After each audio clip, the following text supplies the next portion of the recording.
জয় শ্রীকৃষ্ণ। রাধে রাধে।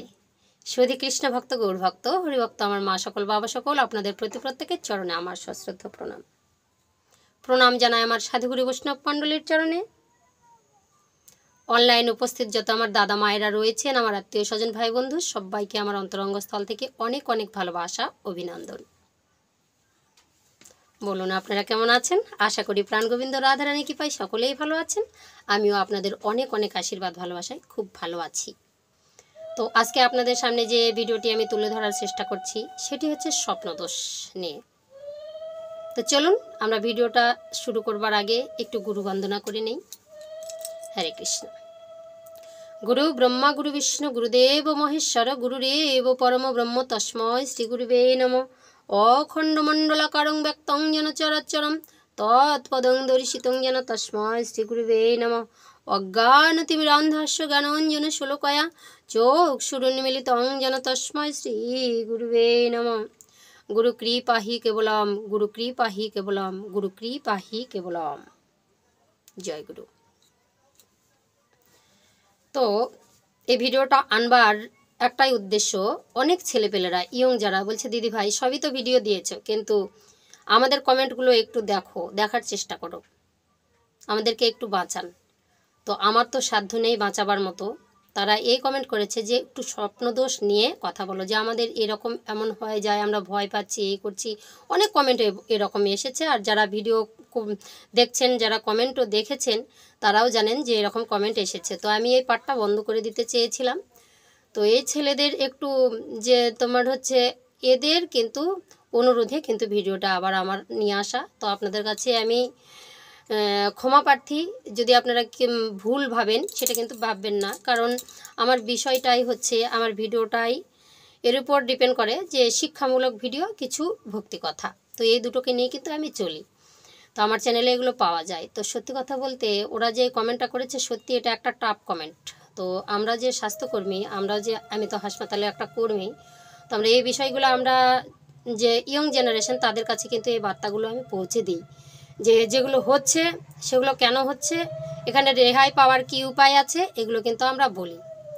তো তারা বলতে চেয়েছে যে কেন স্বপ্নদোষটা হয়, এটার জন্য ক্ষতিটা কত হয়, এখান থেকে আমরা বাঁচতে পারবো না। তো আজকে তোমাদের জন্যই এই ভিডিওটা।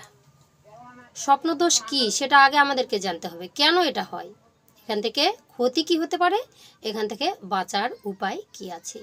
তো চলো সবাই মিলে ভিডিওতে প্রবেশ করি। ভিডিওটা একদম স্কিপ না করে পুরো ভিডিওটা দেখতে থাকুন। আর যদি ভিডিও দেখে ভালো লাগে অবশ্যই চ্যানেলে লাইক, শেয়ার, কমেন্ট করে চ্যানেলটি সাবস্ক্রাইব করে পাশে থাকবেন।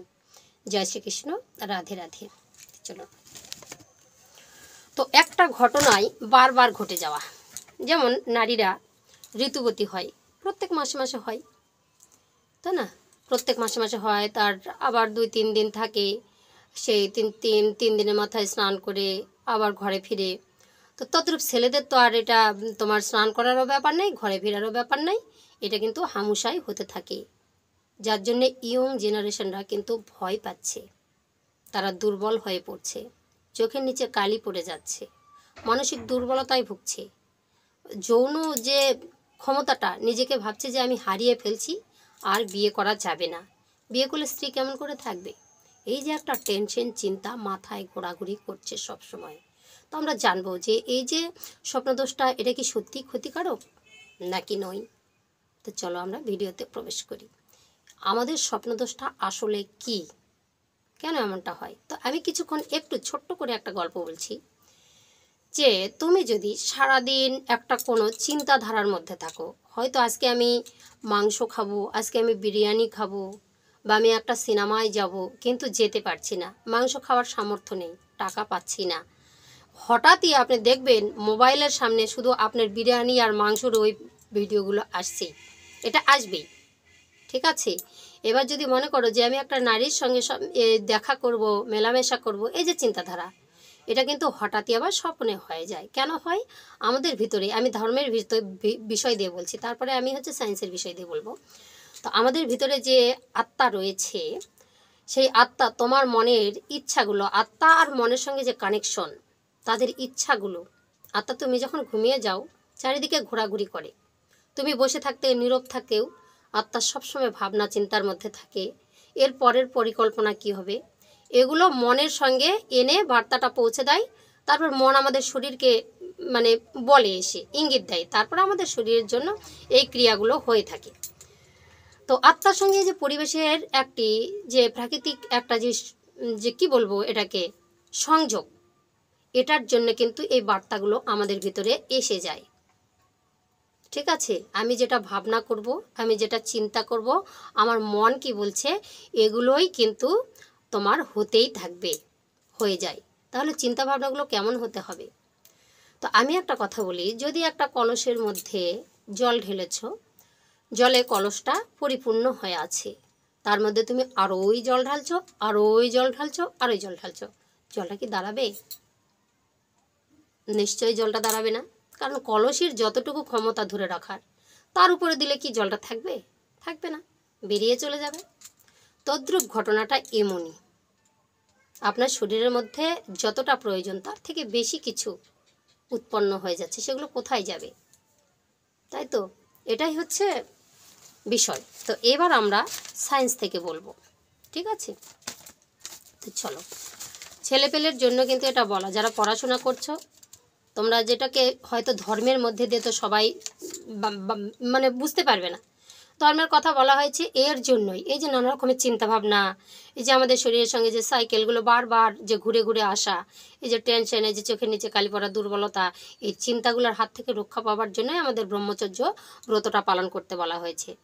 ওটা কি, যদি তুমি ছোটোবেলায় মানে কৈশোরে পা দিয়েছো তখন থেকেই যদি তুমি এই ব্রহ্মচর্য ব্রতের মধ্যে থাকো, এই নিয়মটার মধ্যে চলো, তাহলে কিন্তু শরীরটার মধ্যে তোমার একটা কি বলবো রুটিনের উপর দিয়ে তোমাকে যেতে হবে। তোমার খাওয়ার কন্ট্রোল, তোমার হচ্ছে যে ঘুমের কন্ট্রোল, তোমার কথা বলা, বাক সংযম, যেটাকে বলেছে ব্রহ্মচর্যের বিষয় হচ্ছে 5টা, বাক সংযম, তারপর হচ্ছে তোমার খাদ্য সংযম, তারপর হচ্ছে নিদ্রা সংযম, তারপর শয়ন সংযম, আর হচ্ছে তোমার যে দৃষ্টি সংযম।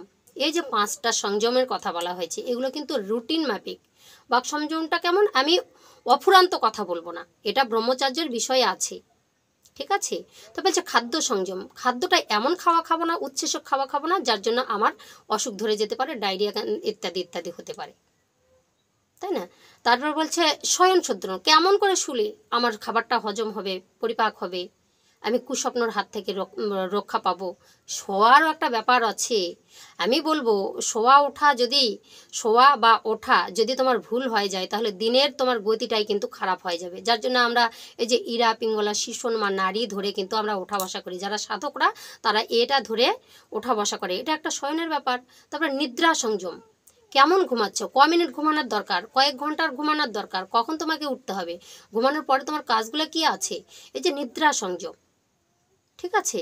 এবার এগুলোর মধ্যে দিয়ে যাও দৃষ্টি সংযম, দৃষ্টি তুমি কি দেখবে, তুমি খারাপ কিছু যদি দেখো তাহলে তোমার খারাপ মনের মধ্যে প্রতিক্রিয়া হবে, যদি ভালো কিছু দেখো তাহলে ভালো প্রতিক্রিয়া হবে। এই যে একটা, এগুলো ব্রহ্মচর্য ব্রতের মধ্যে আছে, সেটা আমাদের বা সাধকদের মতে সেটা হচ্ছে ধর্মের বিষয় দিয়ে। আর এখানে সায়েন্স কি বলছে দেখো, সায়েন্স বলছে স্বপ্নদোষ একই ঘটনা কয়েকবার ঘটতেই থাকে। হঠাৎ ঘুম থেকে উঠেই দেখছেন আপনার বিছানাটা ভিজে গেছে, আপনি হঠাৎ করে উঠে বসেছেন, আপনার দুর্বলতা, মন মানে কি বলবো একটা চিন্তা ভাবনার বিষয়, কি হলো আমার, কি হবে, এই যে একটা ঘটনা বারবার ঘটতেই আছে, ঠিক আছে? তো কেন হয় এমন? তো পুরুষদের মারাত্মক একটি রোগ হচ্ছে এই স্বপ্নদোষ। তো এটা রোগ বলেছি, কথায় বলেছি, কিন্তু রোগ কি না সেটা এখনই জানবে। যার জন্য যৌন জীবনের ক্ষতি হচ্ছে, চেহারা ভেঙে যাচ্ছে, শরীর দুর্বল ও মাথা ব্যথা, মাথা ঘোরা, বা কি বলছে ঘুরে আসছে, চপ করে ঘুরে আসছে, চোখের নিচে কালি পড়ে গেছে, এমনকি বিবাহ করতেও ভয় পাচ্ছেন। তাহলে কি হবে ভাবছেন? বিবাহ করা ঠিক হবে কি? তাই তো, এটা কে বলছে? এটা সায়েন্স বলছে। তো স্বপ্নদোষ জিনিসটা কম বয়সে অত্যন্ত একটি গুরুত্বপূর্ণ বিষয়। কেমন? এটা টিনেজের মধ্যে পড়ে। কেমন? যে তোমার 11 থেকে 19 বছরের মধ্যে বেশি বেশি হয়ে থাকে, ঠিক আছে? এটি একটি ক্ষতিকারক কি? আপনার কি মন বলে অবশ্যই কমেন্ট বক্সে জানাবেন।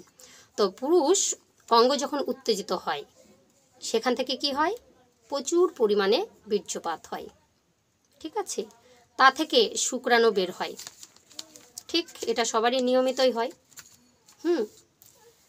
তাই কিন্তু ঠিক নয়, শুধু যে শুক্রাণু বের হয় তা কিন্তু নয়, তার সঙ্গে আরও কিছু বের হয়, বীর্যের একটি বড় বিষয়ের অংশ হচ্ছে, সেটি হচ্ছে সেমিনাল ফ্লুইড, ইংরেজিতে যেকে বলে।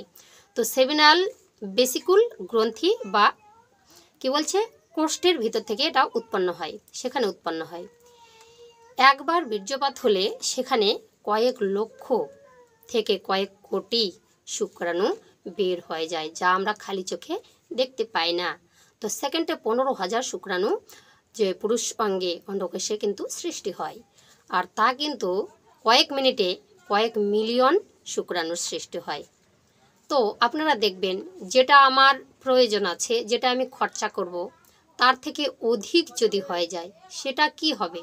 সেটা যদি অন্ডকোষে ধরে রাখার ক্ষমতা না থাকে সেটাই কিন্তু বেরিয়ে যায়। এখানে কি বলছে, শুক্রাণু তৈরি হবার পর কি বলছে, এপিডি ডাইভিস নামক একটি নালী অন্ডকোষের পিছনের দিকে উপরের দিকে থাকে। সেখানে অতিরিক্ত যে শুক্রাণু সেখানে যায় কিন্তু জমায়েত থাকে, যা প্রয়োজন হলে বীর্যপাতের সাথে বের হয়ে যায়। বোঝা গেল? তো কি বলছে, মেলামেশা না করলে বীর্যের উৎপাদন বেশি হয়। মেলামেশা যদি না করো, নিয়মিত যেটা বের হওয়ার সেটা বের হয়। আর যদি তার থেকে বেশি হয় কি বলছে, এবং তা যদি এপিডি ডাইভিসের জমা থাকার ধারণ ক্ষমতা না থাকে, সেখানে যদি তোমার গ্রন্থি ছোট, সেখানে তুমি অনেক জল ঢালবে, সেটা কি থাকবে? তার থেকে কি হয়, সেখানে বেশি উৎপন্ন হয়ে যায়, তার থেকেই কিন্তু সেটা অতিরিক্ত যে বীর্য বা শুক্রাণুটা সেখানে স্থিতি থাকে সেটা কিন্তু স্বপ্ন আকারে বের হয়ে আসে। বোঝা গেল? এটা স্বপ্নদোষটা কি? ক্লিয়ার? এবার কি বলছে, স্বপ্নদোষ কোনো যৌন অসুখ নয়। ঠিক আছে, তাহলে এবার বলবেন দিদি যৌন অসুখ যদি না হয় তাহলে আমাদের শরীরটা কেন এমন হচ্ছে? সত্যিই তো, সায়েন্স কি বলছে দেখো। তো কি বলছে, সাধারণ একটি শারীরিক প্রতিক্রিয়া, এটা হবেই, প্রত্যেকটা পুরুষেরই হয়। তো স্বপ্নদোষ সাধারণ অল্প বয়সী পুরুষদের মাঝে বেশি বেশি হয়। কেন হয়? তারা কি করে, মেলামেশা করে না, তাদের যেটা বের করে দেওয়ার কথা বা প্রয়োজন পড়ে না, যার জন্যে কি বেশি থাকে, তাই না? স্বপ্নদোষ যদি প্রতি মাসে 112ও হয় সেটাও কিন্তু কোনো খারাপ ব্যাপার নয়, তার শরীরে কোনো রকমের ক্ষতি হয় না। 112ও যদি ঘটনাটা ঘটে তাও কিন্তু ক্ষতি হবে না। তো কী বলছে, স্বাস্থ্যহানি, শারীরিক দুর্বলতা, চোখের নিচে কালি, মাথা ঘোরা চক্করে, যে আপনি মনে করছেন যে আমার যৌন ক্ষমতা হারিয়ে গেছে, এই যে নানা রকমের যে চিন্তাভাবনাগুলো, এটার সঙ্গে এটার কোনো প্রভাব ফেলে না। স্বপ্নদোষের সঙ্গে এই স্বাস্থ্যর সঙ্গে কোনো প্রভাব ফেলে না। ক্লিয়ার? এটা কিন্তু কোনো প্রভাব ফেলে না। তাহলে বলবেন তাহলে কি হয়?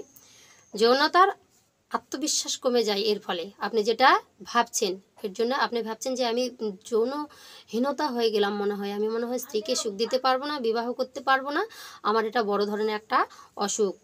তো এটা কিন্তু শারীরিক একটা প্রতিক্রিয়া, কোনো ডাক্তারের চিকিৎসা না করলেও ভালো, আর তার জন্য কোনো পিল ব্যবহার করা যাবে না। যদি ওষুধ ভরি খান, এর জন্য বড় ডাক্তার দেখান, তাহলে কিন্তু ক্ষতি হয়ে যাবে। হ্যাঁ, এর জন্য আপনার চাই মাথা ধোলাই, মানে কোনো একটা ক্লিনিকে গিয়ে, যেমন স্বাস্থ্যকর্মীদের মধ্যে আছে অন্বেষা ক্লিনিক, সেখানে বোঝানো হয় যেটা কেন হচ্ছে, কি কারণে হচ্ছে, কি খাবে কি খাবে না, এই যে একটা কি চিন্তা ভাবনা, এগুলো তোমাকে ডেভেলপ করার জন্য নিয়ে যায় সেখানে, যারা এরকম দুর্বলতায় ভুগছো।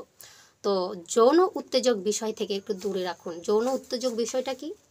ফোন দেখা, বেশি বেশি মোবাইল ঘাঁটছেন, ওগুলোই বেশি বেশি দেখছেন। যেমন তোমার হচ্ছে এক্স চ্যানেলগুলো আছে, সেগুলো বেশি ঘাঁটা, বা কোনো একটা ডান্স যেগুলোকে আকর্ষিত করছে, তোমার শরীরকে হিট করে দিচ্ছে, সেই সব জিনিস কিন্তু বন্ধু করা যাবে না, বেশি করা যাবে না।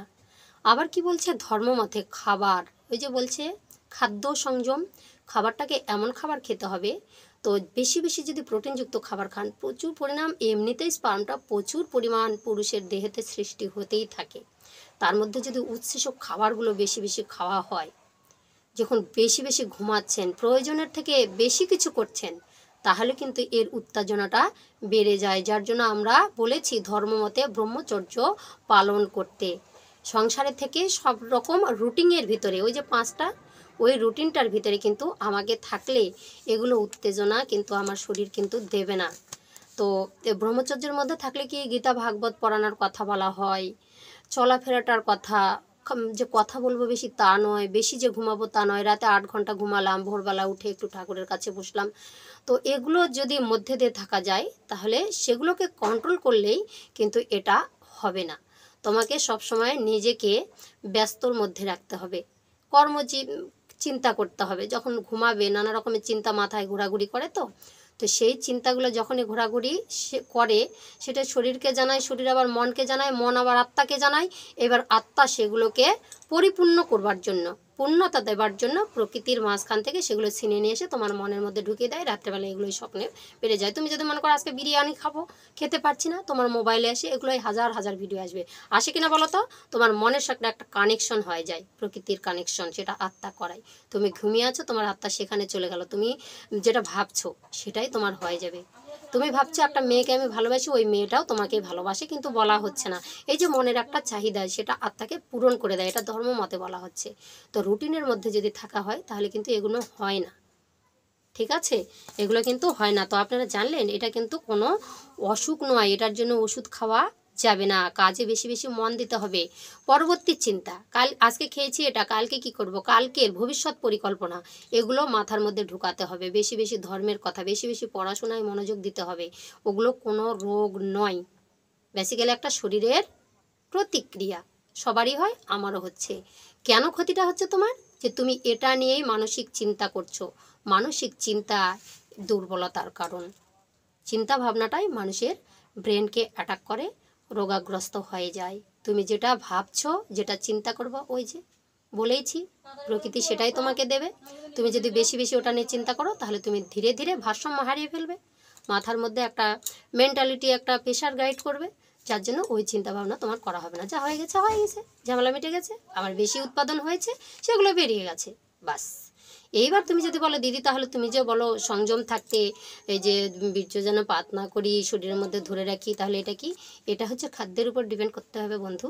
যদি বেশি বেশি উচ্চসূচক খাবার খাও, বেশি স্পার্ম তৈরি হবে, সেটা বেরিয়ে যাবে, সেটাতে কোনো ক্ষতির ব্যাপার নেই। তো সেটাকে যদি আমরা রাখতে পারি, আটকাতে পারি, সেটা হচ্ছে সাধন ঘরের কাজ, সাধন ভজনের পথ। এটা গুরু ধরতে হবে, ঠিক আছে? আর তুমি যদি এমনি কন্ট্রোলে থাকতে চাও তাহলে ওই যে যেগুলো তোমাকে আকর্ষিত করছে, তোমার শরীরকে হিট করছে, সেখান থেকে তুমি একটু দূরে থাকো, বা তুমি সেই জায়গাগুলো একটু কমানোর চেষ্টা করো। তো আজকের ভিডিওটা এখানেই রাখলাম। যারা ইয়ং জেনারেশন আছো, যারা ভয় পাচ্ছ, এটা ভয়ের কোনো কারণ নেই। বোঝাতে পারলাম। যদি না বোঝাতে পারি তাহলে আবার, যদি না বুঝতে পারো আবার কমেন্ট করবে। অবশ্যই সেই রকম ভিডিও নিয়ে আমি হাজির হব। আজকের ভিডিওটা আমি এখানেই শেষ করছি। যদি আমার চ্যানেলের ভিডিও ভালো লাগে অবশ্যই চ্যানেলে লাইক, শেয়ার, কমেন্ট করে চ্যানেলটি সাবস্ক্রাইব করে পাশে থাকবেন। জয় শ্রীকৃষ্ণ। রাধে রাধে।